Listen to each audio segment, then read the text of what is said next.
दोस्तों, एक बार की बात है कि एक सहमृत व्यापारी जो सदैव अपने गुरु से परामर्श करके कुछ न कुछ सुकर्म किया करता था, गुरु से बोला, गुरुदेव, धनार्जन हेतु मैं अपना गांव पीछे जरूर छोड़ आया हूँ, पर हर समय मुझे लगता रहता है कि वहाँ पर एक ऐसा देवालय बनाया जाए जिसमें देव पूजन के साथ साथ भोजन की भी व्यवस्था हो, अच्छे संस्कारों से लोगों को सुसंस्कृत किया जाए, वस्त्रहीन का तन ढके, रोगियों को दवा और चिकित्सा मिले, बच्चे अपने धर्म के वास्तविक स्वरूप से अवगत हो सके।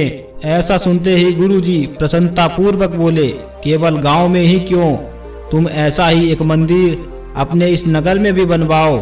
व्यापारी को सुझाव पसंद आया और उसने 2 मंदिर, एक अपने गांव और दूसरा अपने नगर में जहां वह अपने परिवार के साथ रहता था, दोनों मंदिर बनवा दिए। दोनों देवालय शीघ्र ही लोगों की श्रद्धा के केंद्र बन गए। लेकिन कुछ दिन ही बीते थे कि व्यापारी ने देखा कि नगर के लोग गांव के मंदिर में आने लगे हैं, जबकि वहां पहुंचने का रास्ता काफी कठिन है। उसकी समझ में नहीं आ रहा था कि ऐसा क्यों हो रहा है। कुछ भारी मन से वह गुरुजी के पास गया और सारा वृतांत कह सुनाया। गुरुजी ने कुछ विचार किया और फिर उसे यह परामर्श दिया कि वह गांव के मंदिर के पुजारी को नगर के मंदिर में सेवा के लिए बुला ले। उसने ऐसा ही किया। नगर के पुजारी को गांव और गांव के पुजारी को नगर में सेवा पर नियुक्त कर दिया। कुछ ही दिन बीते थे कि वह यह देखकर तंग रह गया कि अब गांव के लोग नगर के मंदिर की ओर रुख करने लगे हैं। अब तो उसे हैरानी के साथ साथ परेशानी का अनुभव भी होने लगा। बिना एक क्षण की देरी के वह गुरुजी के पास जाकर हाथ जोड़कर कहने लगा, अब आपकी आज्ञा अनुसार मैंने दोनों पुजारियों का स्थानांतरण किया, लेकिन समस्या तो पहले से भी गंभीर हो चली है कि अब तो मेरे गांव के परिचित और परिजन कष्ट सहकर और किराया भाड़ा खर्च करके नगर के देवालय में आने लगे हैं। मुझसे यह नहीं देखा जाता। व्यापारी की बात सुनते ही गुरुजी सारी बात समझ गए और बोले, हैरानी और परेशानी छोड़ो।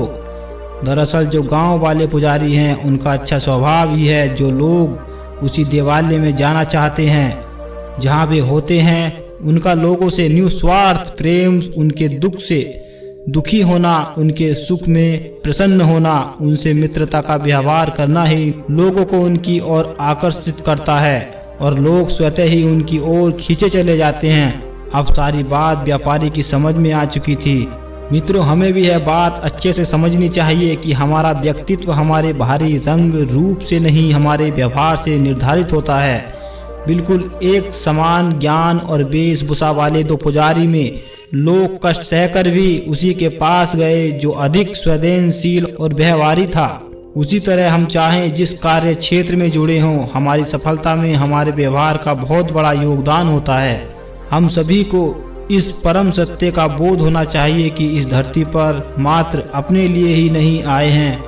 हमें अपने सुख दुख की चिंता के साथ साथ दूसरों के दुख सुख को जरूर बांटना चाहिए, उनसे मित्रतापूर्ण व्यवहार करना चाहिए, ताकि हम जहाँ पर उपस्थित हों वहाँ पर स्वतः ही एक अच्छा वातावरण बना रहे और सकारात्मक की तरंगों से हमारा जीवन सागर से लहलाता रहे। दोस्तों, ऐसे ही एक कहानी में एक बार एक शक्तिशाली राजा घने वन में शिकार खेल रहा था। अचानक आकाश में बादल छा गए और मूसलाधार वर्षा होने लगी। सूर्य अस्त हो गया और धीरे धीरे अंधेरा छाने लगा। अंधेरे में राजा अपने महल का रास्ता भूल गया और सिपाहियों से अलग हो गया।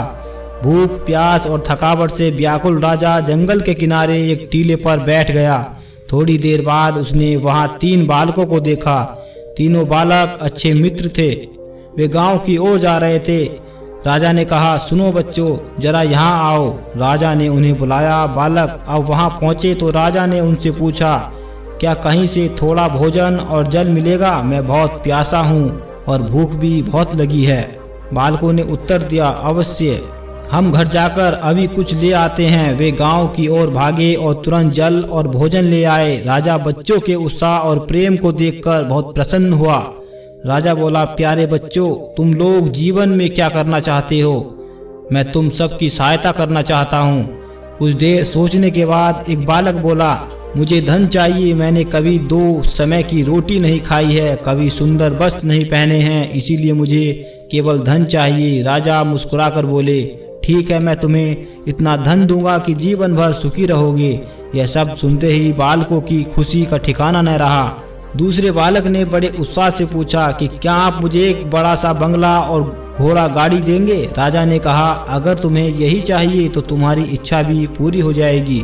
तीसरे बालक ने कहा, मुझे न धन चाहिए न ही बंगला गाड़ी, मुझे तो आप ऐसा आशीर्वाद दीजिए जिससे मैं पढ़ लिख कर विद्वान बन सकूं और शिक्षा समाप्त होने पर मैं अपने देश की सेवा कर सकूं। तीसरे बालक की इच्छा सुनकर राजा बहुत प्रभावित हुआ। उसने उसके लिए उत्तम शिक्षा का प्रबंध किया।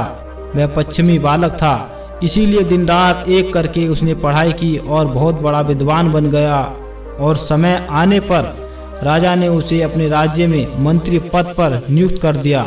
एक दिन अचानक राजा को बरसों पहले घटी उस घटना की याद आई। उन्होंने मंत्री से कहा, बरसों पहले तुम्हारे साथ जो 2 और बालक थे, अब उनका क्या हाल चाल है? मैं चाहता हूँ कि एक बार फिर एक साथ तुम तीनों से मिलूं। अतः कल अपने उन दोनों मित्रों को भोजन पर आमंत्रित कर लो। मंत्री ने दोनों को संदेशा भिजवा दिया और अगले दिन सभी एक साथ राजा के सामने उपस्थित हो गए। आज तुम तीनों को एक बार फिर साथ देखकर मैं बहुत प्रसन्न हूँ। इनके बारे में तो मैं जानता हूँ, पर तुम दोनों के बारे में मैं नहीं जानता। राजा ने मंत्री के कंधे पर हाथ रखते हुए कहा। जिस बालक ने धन मांगा था वह दुखी होते हुए बोला, राजा साहब, मैंने उस दिन आपसे धन मांगकर बहुत बड़ी गलती की थी। इतना सारा धन पाकर मैं आलसी बन गया और बहुत सारा धन बेकार की चीज़ों में खर्च कर दिया। मेरा बहुत सा धन चोरी भी हो गया और कुछ 1 वर्षों में ही मैं वापस उसी स्थिति में पहुंच गया जिसमें आपने मुझे देखा था। बंगला गाड़ी मांगने वाला बालक भी अपना रोना रो रहा था। महाराज, मैं बड़े ठाठ से अपने बंगले में रह रहा था, पर बरसों पहले आई बाढ़ में मेरा सब कुछ बर्बाद हो गया और मैं भी अपने पहले जैसी स्थिति में पहुंच गया हूं। उनकी बातें सुनने के बाद राजा बोले, इस बात को अच्छी तरह गांठ बांध लो। धन संपदा सदा हमारे पास नहीं रहते, पर ज्ञान जीवन भर मनुष्य के काम आता है और उसे कोई चुरा भी नहीं सकता। परीक्षा ही मानव को विद्वान और बड़ा आदमी बनाती है, इसलिए सबसे बड़ा धन विद्या ही है। कैसी लगी दोस्तों ये कहानी? अगर कहानी अच्छी लगी हो तो चैनल को सब्सक्राइब करें और लाइक करें।